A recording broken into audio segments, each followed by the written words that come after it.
Le 13 juin 2024, le dicaster pour la promotion de l'unité des chrétiens a publié un nouveau document qui s'intitule L'évêque de Rome, voilà, euh, qui fait à peu près 150 pages. Et ce document est sous-titré Primauté et synodalité dans les dialogues écuméniques et dans les réponses à l'encyclique Autunum Sint. Alors, le but de ce document, c'est de faire la synthèse de tout ce qui s'est dit sur la question de la primauté, c'est-à-dire du rôle du pape dans l'Église, pas seulement dans l'Église catholique, mais comme serviteur de la communion des Églises, comme serviteur de l'unité des chrétiens.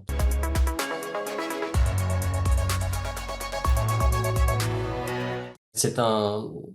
document qui remonte en fait à l'invitation lancée par Jean-Paul II en 1995 dans l'encyclique Autunum Sint, où Jean-Paul II avait invité tous les leaders chrétiens et leurs théologiens à trouver, évidemment ensemble, disait-il, c'était son expression dans l'encyclique, les formes dans lesquelles le ministère de l'évêque de Rome, donc le ministère du pape, pourrait réaliser un service d'amour reconnu par les uns et par les autres. Et en fait, cette invitation, elle a suscité de très nombreuses réponses, une trentaine de réponses officielles des églises qui ont voulu répondre à cette invitation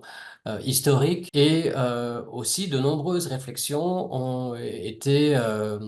euh, ont été faites dans le cadre des dialogues écuméniques, dans le cadre des dialogues théologiques que l'Église catholique mène avec l'ensemble des chrétiens, beaucoup au niveau international, mais aussi au niveau local, des dialogues officiels ou non officiels. Et en tout, il y a une cinquantaine de documents qui ont abordé cette question de la primauté, qui ont été entièrement dédiés à cette question de la primauté ou partiellement.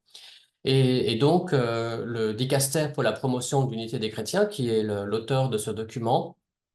a vu dans le 25e anniversaire de l'encyclique Autunum Sint en 2020 une belle occasion pour faire la synthèse de toutes ces réponses et de tous ces documents qui ont abordé la question de la primauté pour en recueillir les principaux fruits. C'est un document, on peut dire, historique qui à la fois marque un point d'aboutissement au bout de 50 ans de dialogue écuménique, mais aussi un point de départ pour continuer la discussion avec les autres chrétiens sur la question, pas seulement du pape, mais la question de l'Église.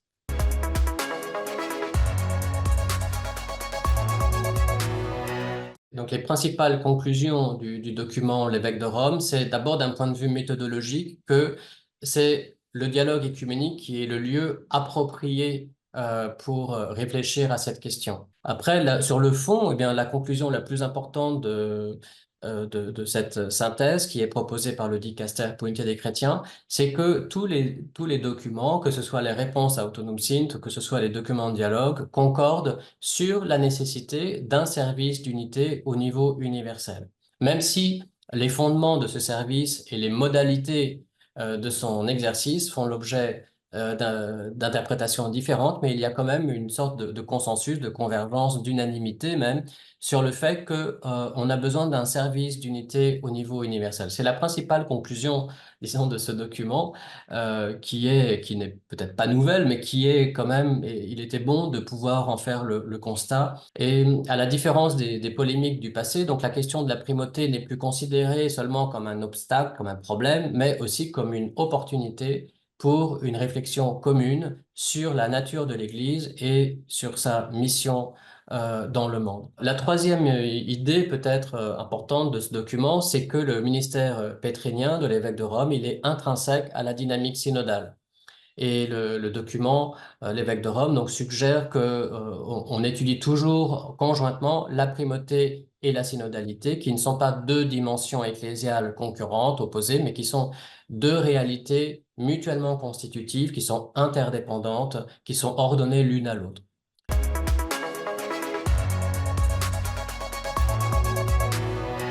En ce qui concerne ensuite les principes et les propositions pour un ministère renouvelé de la primauté, pour un exercice renouvelé de la primauté auquel appelait Jean-Paul II dans son encyclique, le document développe 4 suggestions qui ont été avancées par les dialogues théologiques, notamment, alors la première c'est une relecture ou un commentaire officiel de Vatican I qui a été demandé par de nombreux dialogues. C'est la question